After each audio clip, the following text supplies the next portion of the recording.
Hello, and welcome to Fantasy Writing for Barbarians. I'm John Negroni. I'm a published fantasy author with over 10 years of experience as a professional writer and editor. So happy to be back on the show. I know it's been a while.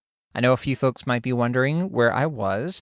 Well, a lot of fun things have been happening. I wasn't around much in December. That is the case, mainly because, well, first of all, yes, we of course had the holidays, took a little bit of a break. Got a bit sick. Definitely came at this a little bit later than I wanted to because I kind of came down with something. But also had a lot of fun this past holiday season, including a fun skiing trip with my wife to Quebec. First time in Quebec, so that was a lot of fun.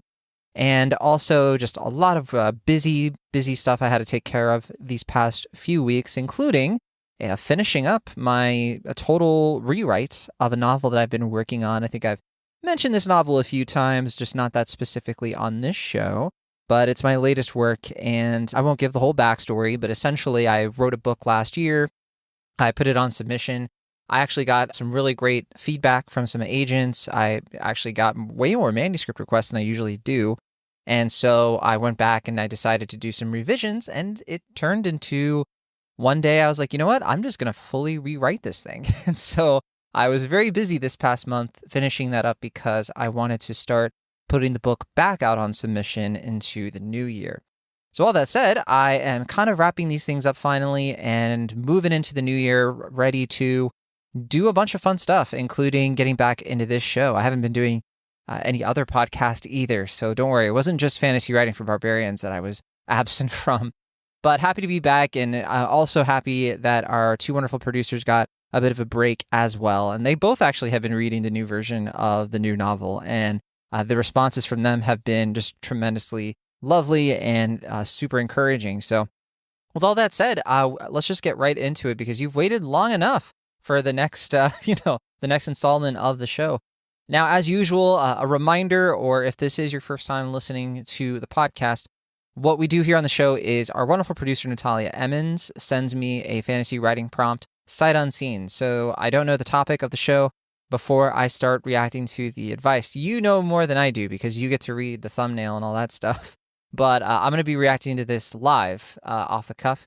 And then once I sort of go through that and I give my advice and maybe read a few comments, I'm going to turn it over to our fact checker and clarifier, producer Bridget Surdock, just in case I get anything wrong or if we can expand on anything that I might not have thought of in the first go. Okay, so with that, let's take a look at what Natalia has sent me for today. I'm hopelessly curious, how we're going to start the new year, so that should be fun. All right, so this comes to us from the Fantasy Writers subreddit on reddit.com. This is from username UnluckyEvent2559, and they write, I need help for my dialogue. All right, okay. I need help writing dialogue. I've been working on a story, but every time I have tried to write dialogue, it kind of just stops for me. So I have this question. How can you write dialogue that doesn't sound like people screaming over each other? When I write it, it sounds like this. Dinner! Mom screamed. Dina stands up and runs to the kitchen. There you are, says Mom. I would never miss your food in a lifetime, Mom, says Dina. Dina, where have you been? Asks Mom. Probably looking at the neighbor's son again, says Maven, while chewing her food loudly. Don't forget to chew, says Dina, while giving Maven an angry look.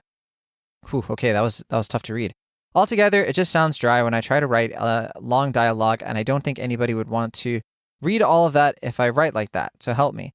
It could be because I'm trying to write on 2 a.m. and I'm tired, so first of all, there are so many grammatical errors in this, and so I get the sense that this is somebody who is very young who is writing this prompt, because this isn't written, they clearly didn't proofread this. That's okay, but just to let you know, it can make it a lot more helpful for people, especially on this subreddit, to help you if you just kind of do a pass, just keep working and studying and doing all of that. Hopefully I'm not wrong and this person ends up not being young and I'm just getting that totally wrong. But anyway, but yeah, so dialogue. So trying to mix it up so that people don't sound like they're screaming at each other.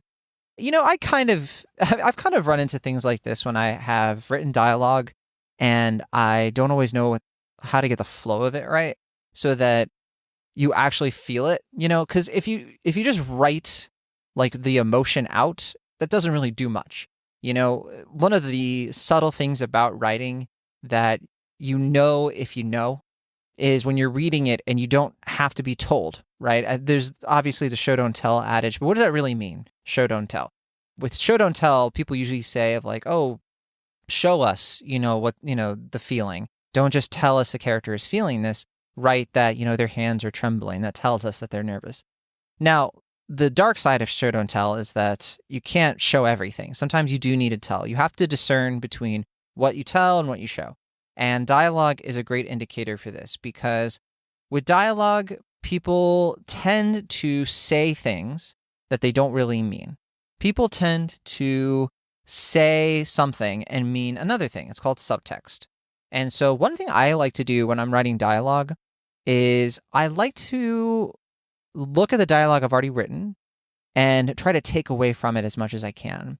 So I think to myself, okay, if I rewrite this dialogue, I take as many words out of it as possible, and I try to cut it off as quickly as possible. What happens, right? Sometimes it doesn't work. Sometimes you miss too much crucial information, but you get something a little bit more punchy. You feel what the characters are thinking instead of being told what they're thinking. And that can be a very powerful storytelling device.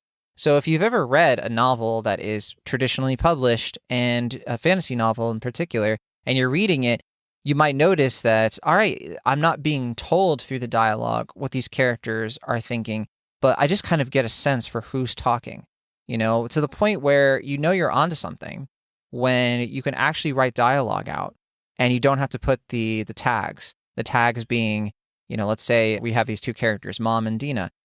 If the characters are so defined and the dialogue is so crisp that you don't need to say that Mom said this or Dina said this or Mom screamed this or whatever, then that's how you've written a distinctive character that informs the dialogue. So, for example, if you write in the tone that a typical mother would, you don't necessarily have to say that Mom said this. And I'm not saying that that's the goal, that you have to have dialogue that is essentially blind, because that doesn't always work either. But it's just a sign. It's an indicator that you have really worked on the tone of the characters. Another little trick I like to do is I really love the dialogue in the show Mad Men. And I've watched Mad Men so many times. And one thing I've noticed when I have watched the show for a bit, I have a Mad Men podcast, so I rewatch the show quite a bit. And I like to actually look at the dialogue I've written, or if I'm thinking of dialogue between two characters, I just kind of put myself into the mindset of a Mad Men character. How would a Mad Men character respond to this? And usually with those characters, again, they don't really say what they're thinking ever. Or what they'll do is there's a character in Mad Men, if you haven't seen it, her name is Betty Draper. And typically what she does is she talks about other people when she's really talking about herself. So the insecurities she has about her beauty, for example, in this kind of 1960s world where beauty is the most important thing to her, she projects her insecurities onto her daughter, Sally. So Sally, isn't really having the same kind of vanity issues that her mother is having, but Betty will say, Sally has this issue, or Sally is thinking this way, or Sally is doing this, when really it's a Betty who's experiencing this emotion. And it's a smarter way to illustrate what's fascinating about Betty, because if Betty just kind of came out and said, I feel sad, I feel lonely, it wouldn't be as impactful. But it's more impactful when she's saying, I don't think Sally will ever, find happiness, when it's really her saying, I'm the one who hasn't found happiness. So that's just a quick kind of little cheat code, I guess, to sort of circumvent plain dialogue. Because, I'm looking at this and it's all right, so you have this dialogue. I guess they're using this as an example. But if it's just sort of characters saying there's dinner, or whatever, I'm not sure how I could even respond to this, because it's not really a story or anything. It's just two characters sort of talking. What I would maybe do is read some Ernest Hemingway. And I know this is a fantasy thing, but I personally believe that fantasy dialogue tends to be tropey and not always, there's not always the best dialogue to be found in a lot of the best fantasy stuff, typically because I think fantasy kind of hangs its hat on world building. But in terms of the best dialogue you can find, I think that Ernest Hemingway obviously has long been known to just really capture minimalist dialogue and really understanding the mood and feeling of a scene just by, being able to, take away from his sentences. And the dialogue is so sharp. A lot of the time, his characters, again, don't need tags. Another good example of this, I think that Sally Rooney has just done wonders, I think, with prose over the years. I know some people consider Sally Rooney overhyped. Those people are funny. But I think that the fact that I can read a Sally Rooney novel, particularly Beautiful World, Where Are You? I haven't read Intermezzo yet, but in that book, I mean, there's not even like quotations really. There's not like any, like I know when a character's saying something versus when they're thinking it because of how precise she is with the dialogue. And it just feels like it's always considered. And I would definitely lean on the greats in that respect. Lean on the people who just get dialogue really well and just study it as closely as you can. With fantasy, I think that, yes, there are plenty of authors who are great at dialogue in fantasy, but you're not typically going to find like the best of the best in the fantasy genre. You're just going to find like, really, really good. So really, really good authors in that respect, because even the authors I really like I like Brandon Sanderson as much as the next person, but I wouldn't say that his dialogue is, anywhere near as impressive as, several other authors working today, right? And none of them are fantasy authors either, to be fair. And that's no knock against Sanderson. I just think that, his talent, the thing he hangs his hat on, again, it's world building more than anything else. All right. So all that said, this is a tricky one because when it comes to dialogue, there are all kinds of ways to come at it. And I want to make sure I'm being encompassing. And the advice here, it's not that prescriptive on what they're looking for, I guess. I guess the other thing, when you're writing dialogue, you have to remember you're writing dialogue within a scene, and dialogue always needs to progress the scene forward.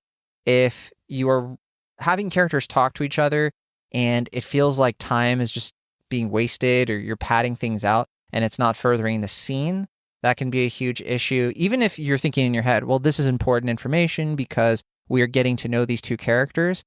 Well, your scene needs to do more than just characterization. A scene, because otherwise it's going to be boring and people are going to put the book down, because characterization without plot movement is going to be the bane of your novel. It's the reason why, like in most movies, unless it's like an art house movie, you typically have characters talking while something exciting is going on, or, you're mixing up the locations, or even if it's exposition, it's also exposition and some characterization and some setup for future conflicts. Your scenes need to do a lot of work, and your dialogue is going to reflect that. So in this kind of example, I would be asking, like, what is the context of this scene? Is it that, this dinner or whatever, let's put it in a fantasy context. This isn't just any normal dinner. This is a dinner where, it's for the king. And, mom is screaming because she needs Dina to help her, get this dinner served in time because they have this royal consort coming in for this big dinner, dinner. And they are obviously there's some conflict going on here because Dina doesn't care about it as much. This is the stuff that informs the dialogue, right? And I think that's part of the reason why the person was an unlucky event. I think the reason it's sounding dry is because this isn't really a scene. It's dry because there's nothing really to this. It's just a normal situation. And then also they aren't even using quotation marks in this sample. So of course, it was just one long paragraph that I read, and there was no formatting or anything to really aid that. So that was a big issue. So anyway, I guess that's where I'll start with my comments. Let me read some of the comments, see what other folks had to write as well. Mike V NYC wrote, "You're not going to like this answer, but read a book. See what dialogue pacing looks like and something you enjoy reading." Yeah, I mean, that's kind of what I said with Hemingway and Sally Rooney. Yeah. It just, there's a lot to be said of like you kind of learn it by experience and kind of seeing how other people do it. And there's no cheat code to it, I guess. When the World Quiets wrote, "I don't know if that's a genuine sample of what your dialogue is like or if you were parodying yourself, so I'm not sure what advice to give." Yeah, me too. Some things to think about. What's the purpose of the dialogue? Do you have a clear idea of what that is, or are your characters just flapping their lips?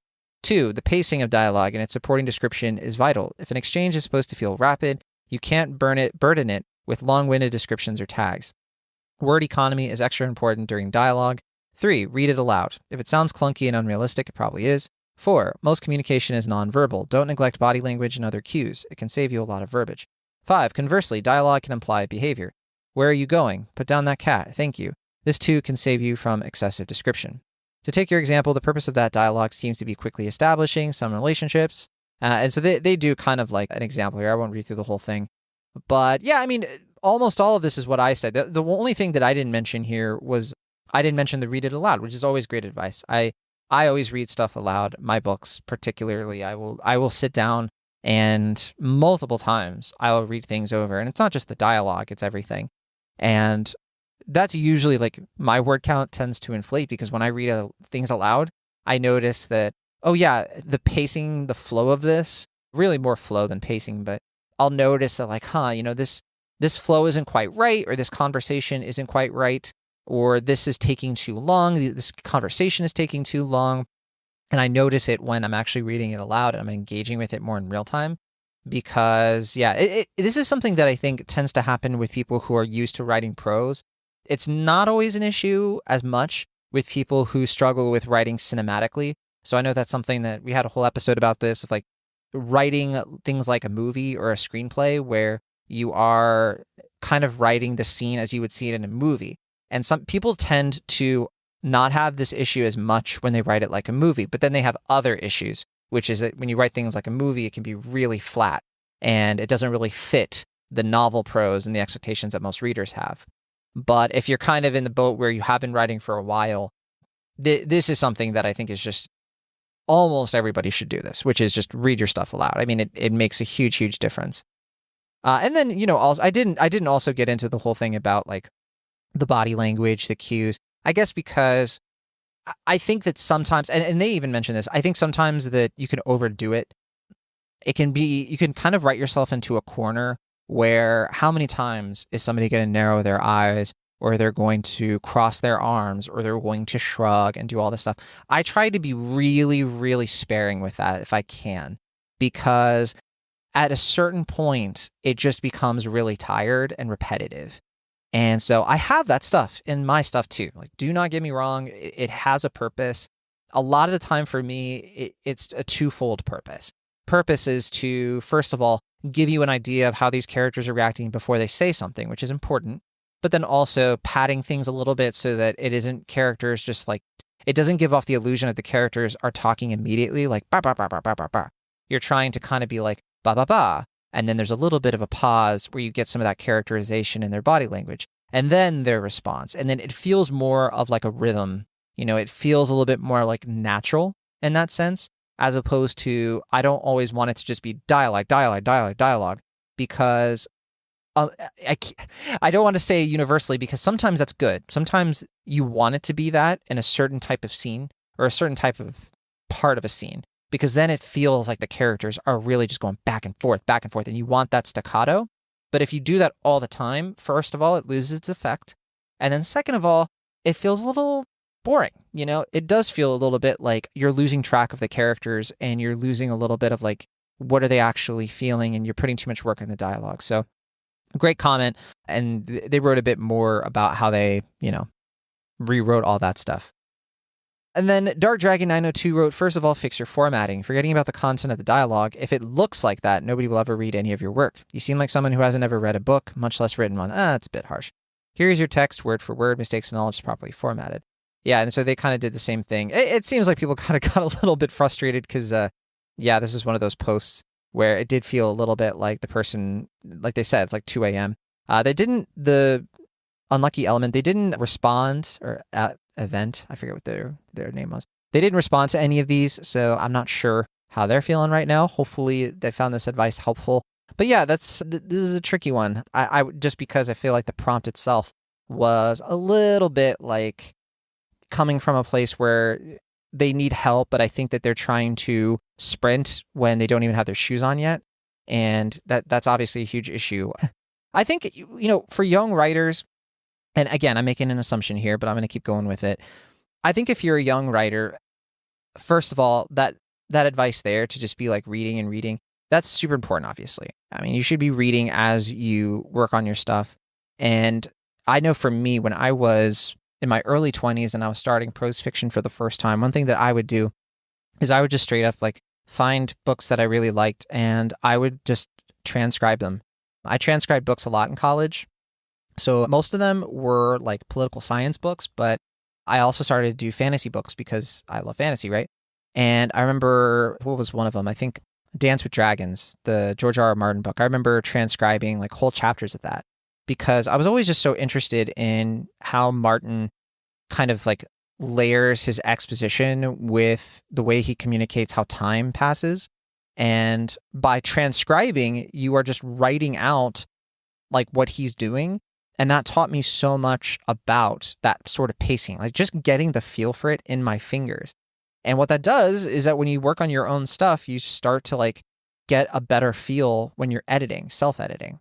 So that can be really helpful. And not just Martin too, but a few other authors I did that with. I did that a lot with Hemingway when I was first working on short stories for the first time. I wanted to get an idea of like, man, how does Hemingway in The Sun Also Rises in particular, like he gets so much information and vivid description in so few words.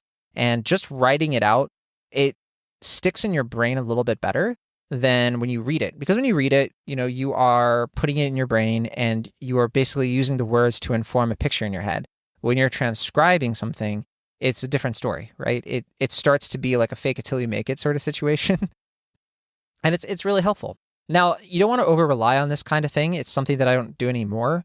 And one of the reasons I don't do it anymore is because I already, I've been writing for, again, like over a decade. So I have my own voice. And if I do too much of that kind of like over reliance on other people's tone and word usage and all of that, I start to lose what's unique about me. And that extends too to dialogue. My dialogue for my characters is very, very specific. And one of the things that I like to do, for example, is in fantasy in particular for dialogue, I really like to have my own phrases, my own curse words, my own kind of like, people just sort of have these cultural touchstones for how they respond to things, and I base it around the world building and I try to make it different because then it'll feel like my book. Sometimes I read fantasy novels that I'm just kind of like, especially the contemporary fantasy ones where it takes place in our world. And I feel like, okay, there's magic in this world and it just doesn't feel like the magic in this world has really changed anything, or it feels like it's an add-on to this world. And I always want these things to kind of mix together. I want magic to have consequences and impact, and it should have impact on things like dialogue. If a character is a mage, the way they talk is going to be so unbelievably different than a bandit, right? I think we all kind of get that instinctively. And that can make your dialogue really fun. But then at the same time, subversive dialogue is even more fun. So take it a step further. So we all know that, like, all right, a roguish bandit is probably going to talk like this. But what if you decide that, all right, but I want to be a little bit different. I want this to be like me. What if it's not just a bandit, but it's a bandit who also happens to be like extremely smart, like unbelievable, like computer scientist smart, but they're also a bandit because for whatever reason. Then you get to do a fusion of like, oh, an intellectual bandit. That is way more interesting. That gets people to be like, oh, okay, that's interesting. I'm going to keep reading because that dialogue's going to be more different because we know the Han Solo type. We've read so many stories with like, okay, this kind of character, I kind of get their deal. But if you add those layers, that's kind of what makes your character stand out. And it starts with mostly the dialogue, because you're not always going to have them as the POV character. So you're not always going to have the interiority there. But anyway, so that is pretty much all I got there. Interesting one. But let's turn it over to Bridgets and see what they have to say about this. Hopefully I didn't get anything wrong. I don't think I said anything too egregious that would need to be fact checked, but that's what we have Bridget for. And hopefully Bridget will have some insights as well that we can make sure we touch on there. So don't go away. I'm going to be right back. And we're back. All right, friends. So glad to take a look at these notes from our wonderful producer, Bridget Surdock, who just finished listening to what we have so far. So let's take a look at what Bridget had to say. Hopefully we didn't make too many errors. And by we, I mean me, obviously. So, and first of all, Bridget expressed some enthusiasm for how we are so back, and it is true. All right. Bridget also made a funny comment about, I mentioned when this past month and everything, I was very busy finishing up this novel or whatever. And Bridget wants to emphasize, apparently, because I didn't say this, that I did actually rewrite the entire thing in about a week. So that is what happened. It was because it wasn't like 3 weeks. It was genuinely me like writing this thing from sun up to sundown for not even a week. I think it was exactly like 5 days. I've never written that fast. I was generally writing like 15,000 words a day, which is a record for me. It's very easy, though, to do that kind of thing when you've already written an entire novel and you're rewriting it. So it's not like I was, doing a novel from scratch. That would be insane.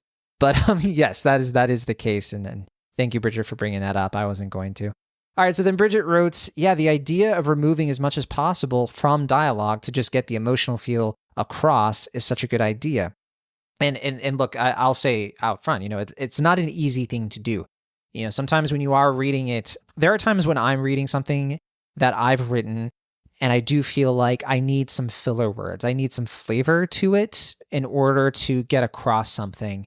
So it might seem like filler if I have a character say something like, oh, that's a good idea, if you know what I mean. Or, sometimes it just adds a little bit of flair, a little bit of personality, but I do try to do it sparingly and I try not to use it as a crutch. In terms of like the dialogue when people are saying, there are times when I will end a scene because I feel like this is the part of the conversation where I would probably leave it. Or if I'm uncomfortable, I will probably shut down. And sometimes you have to keep that in mind for characters because you're detached from the dialogue, right? You're not in the situation. So your gears might be turning of like, I'm going to say this and then I'm going to say this back. And then they talk and talk and talk. That happens, sure. But it can also reek of the like perfect dialogue problem, which is the idea that like, oh, I came up with the perfect comeback to what the bully teased me about, but it was hours later in the shower. But one mistake we can make is like characters are always having the perfect comeback, like right in the conversation because we're writing it and we are writing something impossible. So sometimes you do want to account for that of like, is this character always going to have the perfect response? And I like to make my characters flawed in that way.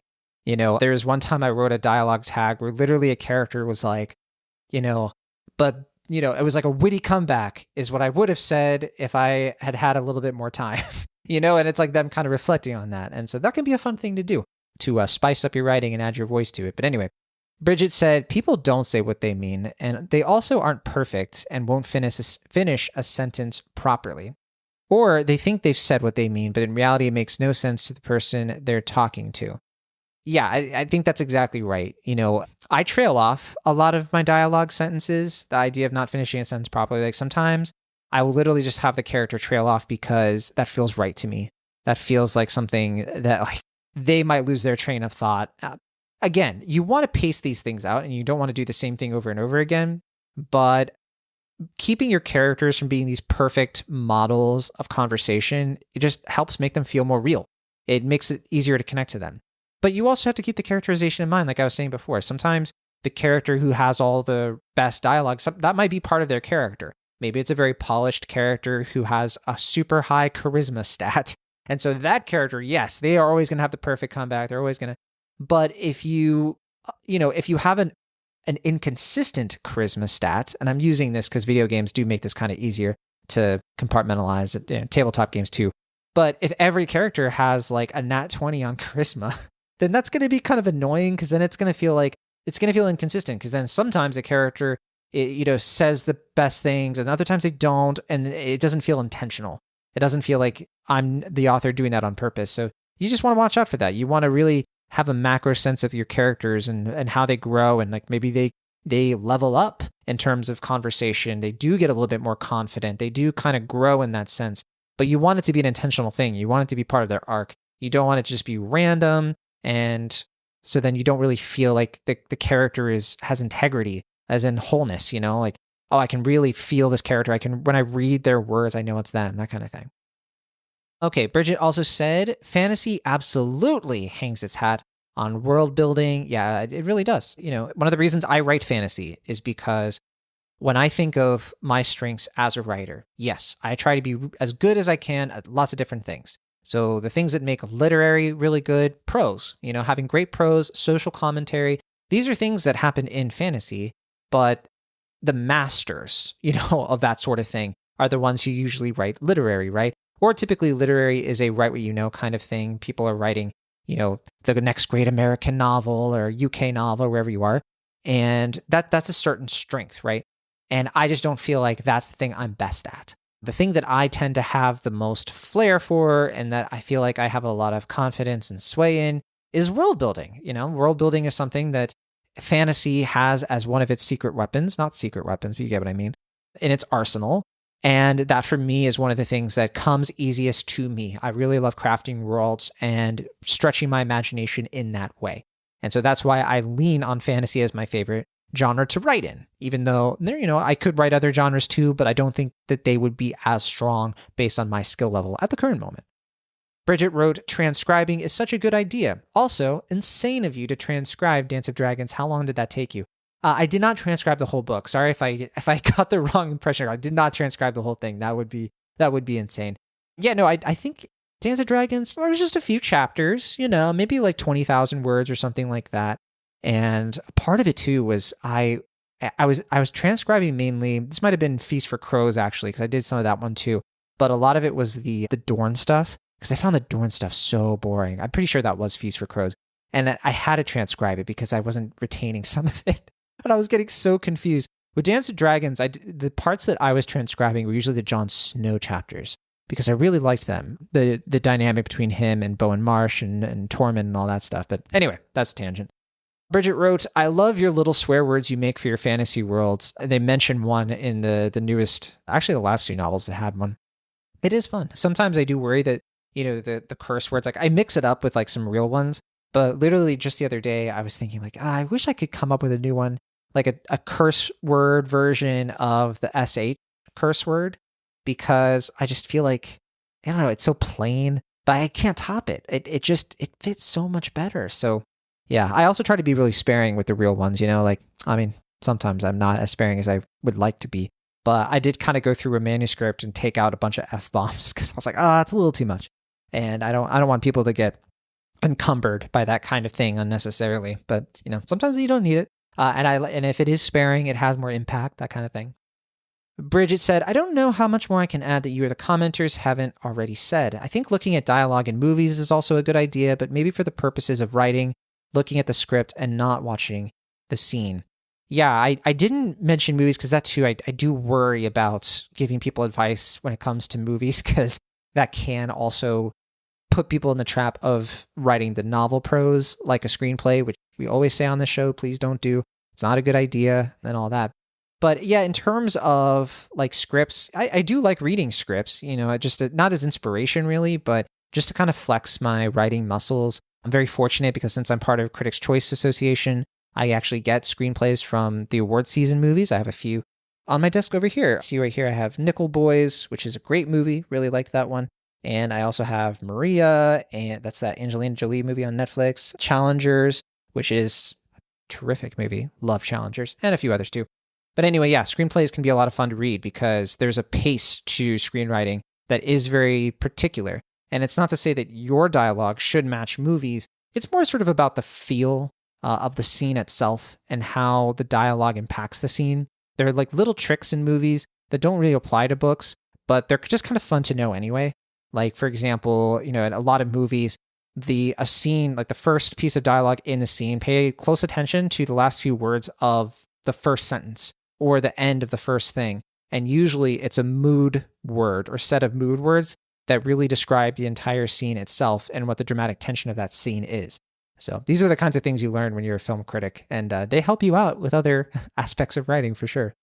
Bridget wrote, paying attention to the way people around you speak, how conversations flow, spend more time listening. Yeah, I'd say that if you enjoy Mumblecore, or even if you don't, Mumblecore is a type of film dialogue in movies made very famous by some directors like Joe Swanberg. So you could find some of his stuff. Drinking Buddies is probably his most accessible movie. That one has Jake Johnson and Olivia Wilde. But it's the kind of like, and Anna Kendrick, can't leave her out. But it's the kind of like movie where it's more realistic in terms of how characters talk to each other. And that's sort of one of the selling points of it. It's a little insufferable at times, and I'm not saying write Mumblecore, but it's helpful. It rounds up your knowledge, and it doesn't hurt to be more aware of like, okay, it's a refresher of like This is how awkward it can be if you do sort of have that type of conversational, like people talk over each other, they stammer. There's a lot of mirroring that happens. So people repeat and reflect the thing that was just said. And the nice thing about it is that compared to a novel, usually novels are very much, it's my turn to speak. Now it's your turn to speak. Now it's, and that kind of speaking can help you out if you want to break things up and maybe have a more tense dialogue scene where characters are speaking over each other. And, a good novel for that kind of thing if you want some research on really great dialogue. Again, I mentioned Sally Rooney before, but Normal People is just one of my favorites in terms of how those two characters talk to each other, the subtext of everything. My God. And also, there are times when you feel like they are sort of talking over each other, even though the explicit dialogue isn't. Like, literally, it's not like the words are on top of each other, but you can feel it. You can feel like a franticness to the way they're speaking. There's a beautiful artistry to it. Bridget wrote, remembering that, again, people aren't perfect. Their words aren't always going to be perfect. Their sentence structure will be wrong. It should feel different from the rest of the prose. It should. And you don't want the characters to all sound the same too. You don't want the characters to sound the same as the narrator if you're doing third person.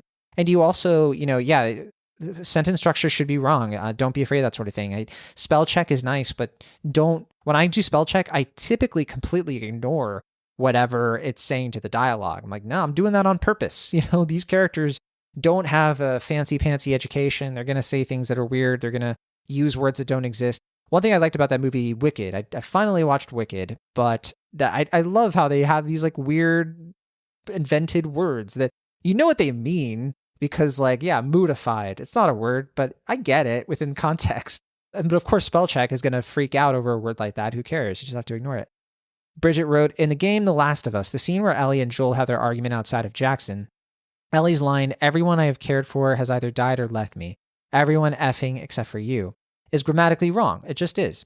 But it's also a line that while making the game, the cast and crew had a really hard time landing until Ashley Johnson just said it like that, because she was also frustrated with how long it was taking. And it stuck because it's wrong, and that's awesome and perfect. I didn't know that. That's such a cool little tidbit. And yeah, I'm such a big fan of the dialogue in general for that game. And Troy Baker, too, just does such a great job as Joel. And yeah, Last of Us is just a masterclass in video game storytelling. Bridget wrote, so maybe fumble your words while you're writing every now and again and see what happens. Could be gold. Again, yeah, reading aloud can help with that. It can sort of like tell you, yeah, maybe I can kind of mess with this a little bit, or maybe I can, if I'm stuttering or I'm saying, that's another thing is like, I've been called out for this before where beta readers have said like, oh, you shouldn't do like in your dialogue. And I'm like, I need it. I want the reader to get that this isn't coming easy to the character saying it, that they're kind of stammering. And the argument is that like, you can just say like they stammered and all, but that doesn't get across the feel of it. I do get that it can be a crutch and that if you overdo it, it's hard to read, but that's why I try not to overdo it. There you go. Bridget said, oh, and look at comedians. Their sets are designed in such a way to evoke emotions from you. Hannah Gadsby specifically has this special where, while telling jokes and making the audience laugh, they're really explaining how hard and awful their life has been, and some of it's told as a joke, but most of it's serious. But all comedians follow a flow. They know how to get you from one laugh to the next. They know what to say and when. And they know when to pull back to let you recover, to return to a sense of normal. Then they build the tension back up, leading to a joke, and release it at just the right moment. Yeah, I think that that's such a great call. I do love joke writing, and it's funny because, with stand-up, I've actually done a little bit of stand-up before a long time ago, and I wrote like a stand-up set, and I've written sketch comedy, and that's so true, But I've never thought of it within the context of writing a novel, but that it does kind of follow, because when you think about it, that not just the tension that Bridget's talking about here, but also it's what is a comedian doing? They're telling a story. Right. So it does kind of write out like the way you tell a story, and there are different characters. And a lot of the time I love stand-up comedy, obviously, if you can't tell, but I do love like when comedians tell these stories and they purposely don't put too many words because they know that people are going to like lose track. Right. Nate Bargatze he just had his special on Netflix, his latest one. He does this really well. He sparing words, like he just knows how to get in and get out in that way. And I think that he's definitely one of the better comedians when it comes to that sort of thing. So this is great advice. Well done, Bridget. They said your pacing in your dialogue and your story as a whole will improve. Other comedians I think are really good at this. Taylor Tomlinson, agree. Chris Grace, I forget who that is. Atsuka Okatsuka, yes. John Mulaney, yes. Susie Raphael, don't know Susie Raphael. So Bridget is, we got to talk stand-up comedy sometime. I don't think we've ever chatted about that before. They also said the special in reference to Hannah Gadsby is called Nanette, I do believe. Yeah, I think probably Nanette. I remember that came out years and years ago too. It's a fantastic, fantastic special. Bridget said they literally talk about how they use tension to make all of this work, and it's just a masterclass. I just watched a clip from that special, and gods, do I need to rewatch the whole thing? It's so good. Agreed. Yeah, Nanette is a very great special. What is it, 2018? I don't remember. But one of these days, I'll probably have to check that out again too.